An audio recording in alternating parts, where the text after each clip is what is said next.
नमस्कार, BTV news में स्वागत है आपका। इस बुलेटिन के साथ मैं हूं कृष्ण कुमार और आइए इस बुलेटिन की शुरुआत करें। उससे पहले नजर डालते हैं हेडलाइंस पर।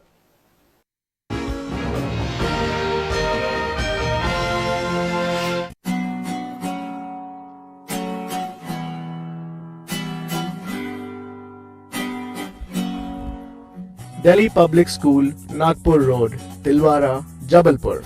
Gyan Ganga is truly an international school. Gyan Ganga International School, Bypass Charaha near Dhanvantri Nagar, Jabalpur। Civic centre में वाहन पार्किंग को लेकर 3 युवकों पर चाकू से हमला, 2 युवक इलाज के लिए निजी अस्पताल में भर्ती। पुलिस ने हत्या के प्रयास सहित अन्य धाराओं के तहत दर्ज किया मामला।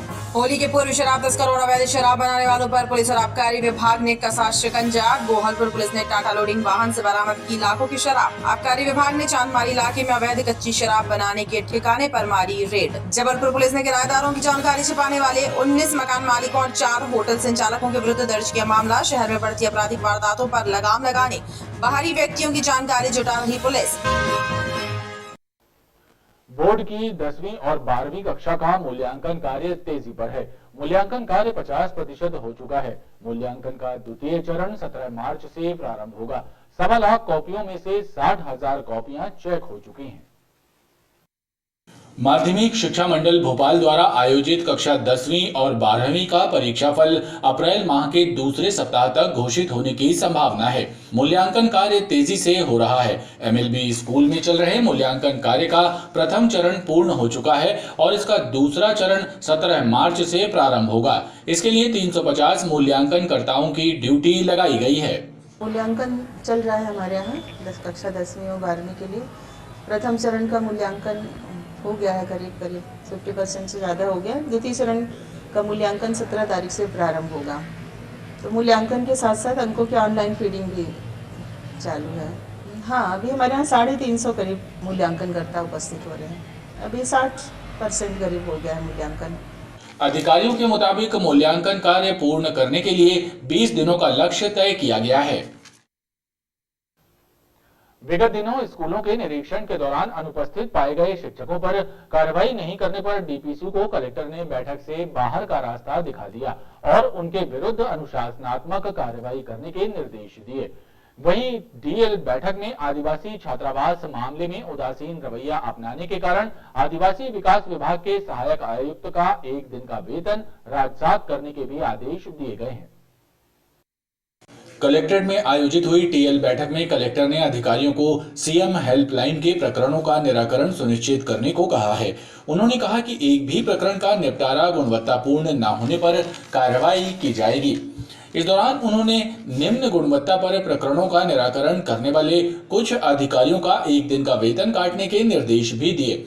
इसके अलावा कलेक्टर इलैयाराजा ने डीपीसी द्वारा कार्य में की गई लापरवाही पर नाराजगी जताते हुए उन्हें बैठक से बाहर कर दिया। जनरली सीएम हेल्पलाइन के लेकर ना एक इस चर्चा किए हैं। अभी भी हम लोग ना बहुत अच्छी पोजीशन में है इस महीने। अभी ना 20 तारीख तक रेटिंग होगी। उसी हिसाब से कुछ डिपार्टमेंट्स हैं, टॉप 10 डिपार्टमेंट्स हैं जिनके ना 90% कंप्लेंट्स होती है। नगर निगम, नागरिक आपूर्ति, विभाग, रेवेन्यू, पुलिस और अनुसूचित जनजाति, पिछड़ा वर्ग, स्कॉलरशिप, इस प्रकार के डिपार्टमेंट्स को बोला गया है नेक्स्ट 4 डेज़ के अंदर सभी प्रकार की शिकायतों को निराकरण करें और 100 डेज़ के ऊपर कितने भी शिकायतें हैं उसका भी हम लोगों ने इस बार समाधान आने के एट्रीब्यूट में भी है, उसको भी निराकरण करने के लिए सभी को निर्देश दिए थे। और उसके साथ साथ विभिन्न विभागों की कोई भी ज़मीन का आवंटन संबंधित कितने भी लंबित है उसको हम लोगों ने एक डिटेल इसमें रिव्यू किया गया है। रेवेन्यू डिपार्टमेंट के माध्यम से ज़मीन का आवंटन के माध्यम से कोई भी प्रोजेक्ट डिले ना हो उसके लेकर भी डायरेक्शन दिया है। और जननी सुरक्षा योजना और प्रसूति सहायता योजना में कर्मकार मंडल योजना श्रम विभाग का, तो उसको भी हम लोगों ने लगातार सीएम हेल्पलाइन के संबंध में डायरेक्शंस पे निरीक्षण मतलब मॉनिटरिंग किए हैं। उसमें भी मेडिकल कॉलेज और हेल्थ डिपार्टमेंट के बीच में समन्वय होना चाहिए। और नीचे हमारी आशा कार्यकर्ता से लेकर आशा कार्यकर्ता से लेकर एएनएम उनको भी डायरेक्शन दिया है कि मतलब उस ऐसे मैटर्स पेंडिंग ना रखे, आईडी जनरेट करें। विभागवार कार्यों की समीक्षा के दौरान उन्होंने स्वास्थ्य, जल जीवन मिशन, विद्युत, शिक्षा, खाद्य सुरक्षा सहित अन्य कार्यों की समीक्षा कर दिशा निर्देश दिए। केंद्र एवं राज्य सरकार के द्वारा चलाए जा रहे सुपोषित भारत सुपोषित एमपी अभियान के तहत 21 से 27 मार्च तक जिले में महिला बाल विकास विभाग द्वारा स्वस्थ बालक बालिका प्रतियोगिता का आयोजन किया जा रहा है। इसी सिलसिले में एक बैठक कलेक्ट्रेट कार्यालय में संपन्न हुई। कुपोषण के खिलाफ चलाए जा रहे सुपोषित भारत एवं सुपोषित एमपी अभियान के तहत 21 से 27 मार्च तक स्वस्थ बालक और बालिका स्पर्धा का आयोजन किया जा रहा है। इस संबंध में कलेक्ट्रेट में संपन्न हुई बैठक में कलेक्टर इलैयाराजा टी ने महिला बाल विकास विभाग के अधिकारी कर्मचारियों को विस्तृत जानकारी प्रदान की। बहुत सारे बच्चे आंगनवाड़ी है ना शहरी क्षेत्र में अटेंड भी नहीं करते हैं, तो इसमें 100% बच्चों को हमको है ना पार्टिसिपेट कराना है। और कुछ बच्चे नर्सरीज और एलकेजी यूकेजी में है ना प्राइवेट स्कूल्स में भी पढ़ते हैं, उन बच्चों को भी इसमें हमको शामिल कराना है। और सामाजिक संगठन, स्कूल्स, शैक्षणिक संस्थाएं, हमारी आंगनवाड़ी और हेल्थ की अमला है, उनके माध्यम से 100% है ना बच्चे को रजिस्ट्रेशन हो और बच्चे का है ना हेल्थीनेस के बारे में एक सर्टिफिकेट है ना जनरेट हो। इसके बारे में एक अवेयरनेस होगा, बच्चे है ना कुपोषित तो नहीं है, इसमें फिर कुपोषित है तो फिर उसके लिए मतलब है ना हम लोग है ना आगे इंटरवेंशन रखेंगे। तो मेरे हिसाब से ये बहुत ही शासन की अच्छी पहल है। इसमें मैं सभी नागरिकों को भी अपील करता हूँ कि आप है ना हमें महिला बाल विकास में संपर्क कर सकते हैं, अपने आप को रजिस्टर कर सकते हैं, अपने बच्चे को वजन और है ना हाइट नाप करके आप स्वयं भी है ना इसको अपने बच्चे को है ना सर्टिफिकेट जनरेट करा सकते हैं। बैठक में इस स्पर्धा को लेकर कलेक्टर ने स्पष्ट कहा कि इसमें लापरवाही बर्दाश्त नहीं की जाएगी। पार्सल बुक करने से लेकर गंतव्य तक पहुंचने में आने वाली परेशानियों को दूर करने के मकसद से रेलवे ने पार्सल मैनेजमेंट सिस्टम शुरू किया है, जिससे लोगों को पार्सल ट्रैक करने में भी आसानी होगी। रेलवे ने पीएमएस यानी पार्सल मैनेजमेंट सिस्टम शुरू कर दिया है। वरिष्ठ मंडल वाणिज्य प्रबंधक विश्व रंजन ने बताया कि फिलहाल ये सुविधा जबलपुर सहित कुछ अन्य स्टेशनों पर शुरू हुई है। इसके जरिए पार्सल बुक करने वाले व्यक्ति अपने पार्सल की ऑनलाइन जानकारी भी ले सकते हैं। अभी हमारे यहाँ ये सेकंड फेज में आया है, जिसमें कि 5 स्टेशन, जिसमें जबलपुर स्टेशन है और सतना, रीवा, कटनी और पिपरिया स्टेशन, यहाँ पे काम शुरू हो चुका है और आरंभ हो चुका है। थर्ड फेज में हम लोग 10 लोकेशन और चुन रहे हैं। इस तरह से जबलपुर डिवीजन में 15 लोकेशन पे पीएमएस की सुविधा आरंभ हो जाएगी। उन्होंने बताया कि ये नया सिस्टम लोगों के लिए फायदेमंद साबित होगा। समर्थन मूल्य पर गेहूं खरीदी के लिए जिले में 57,000 किसानों ने पंजीयन कराया है और उनके सत्यापन की प्रक्रिया की जा रही है। जिले में समर्थन मूल्य पर गेहूं खरीदी की प्रक्रिया की जानी है, जिसके लिए 57,000 किसानों ने पंजीयन कराया है। कलेक्टर इलैयाराजा टी ने बताया कि अधिकारियों को निर्देश दिए गए हैं कि खरीदी केंद्रों में व्यवस्थाएं सुनिश्चित करें और किसानों को किसी तरह की परेशानी न हो। अभी तक है ना जिले में गेहूं खरीदी के लिए 57,000 है ना किसानों ने पंजीयन कर लिया है। मतलब उसके ना वेरिफिकेशन का ना प्रोसेस चल रही है। रकबा इंक्रीज, 50% रकबा इंक्रीज, इस प्रकार के ना डिफरेंट कैटेगरीज में सत्यापन हमारी रेवेन्यू के अमले के द्वारा है ना किया जाना है। वो प्रोसेस है ना अभी चालू है। एंड उसके बाद है ना प्रोक्योरमेंट समिति के द्वारा गेहूं खरीदी केंद्र का निर्धारण है ना किया जाएगा। उसके मुझे नहीं लग रहा है मतलब अभी ना वैसे गेहूं का रेट मार्केट में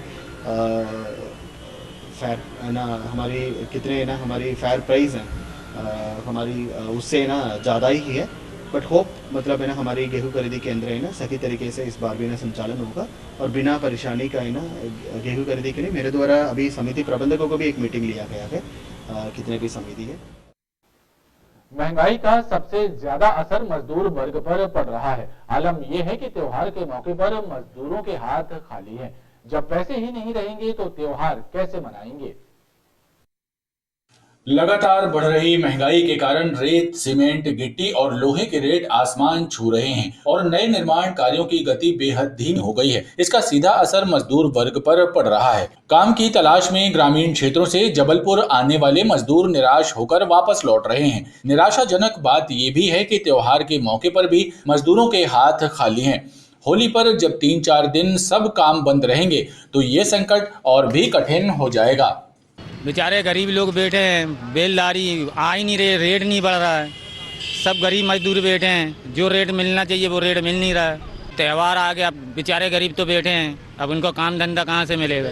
पहले तो रेगुलर काम मिलता रहा, सुबह शाम सब मिल जाता रहा, अब तो वो भी काम बंद हो गए। कितने दिन से हो गए इसी तरह का? ये कम से कम ये 4 महीने से हो रहा है सर। काम धाम नहीं है, कुछ काम नहीं। क्या कारण मानते, महंगाई की वजह से जो काम? बस वही महंगाई, गरीब जनता खाएगी क्या, कमाएगी क्या, पहले ये बताओ। कि किराया इतना बढ़ गया कि किराया देने को इंसान को पैसा नहीं है, पैदल जा रहे हैं अपने बच्चों को लेके। ये होली की वजह से काम धंधा धीरे चल रहा है। पहले काम मिल जाता है? पहले काम हफ्ते में 3 दिन मिलता था, 400 रुपये बिलदारी करके आते थे। काम इस समय नहीं मिल रहा है, रोज ऑफिस जा रहा है, घर में जिस तरफ हो रहा है। अब यहाँ से ताके बैठे रहे, 9-10 बज जाता है, काम नहीं आता है, मांडवा से आते हैं पैदल। नहीं है। छोटी लाइन फाटक पर आने वाले मजदूरों का कहना है कि पहले तो सप्ताह में 2-3 दिन काम मिल भी जाता था, लेकिन अब तो कई सप्ताह बिना काम के गुजर जाते हैं, काम नहीं मिलता है। मोटरसाइकिल खड़ी करने को लेकर सिविक सेंटर में 3 युवकों पर चाकू से प्राणघातक हमला करने वाले 5 आरोपियों को ओमती पुलिस ने गिरफ्तार कर लिया है।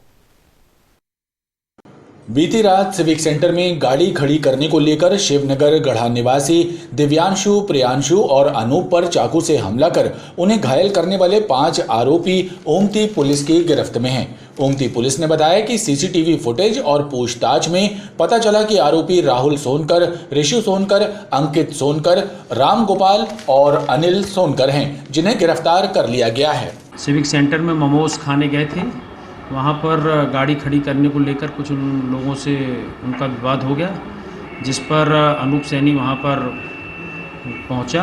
अनूप सैनी ने बताया कि 5-6 लोगों ने दिव्यांशु, प्रियांशु शर्मा और मुझे चाकू से मारा है।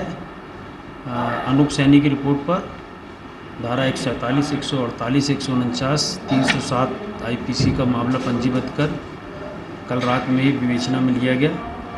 मामले के सभी अभियुक्त, जिनके नाम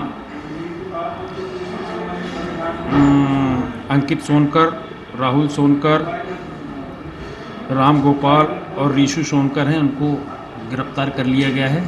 प्रकरण में विवेचना लगातार जारी है। खबरों का ये क्रम लगातार जारी है, आप देखते रहिए BTV न्यूज।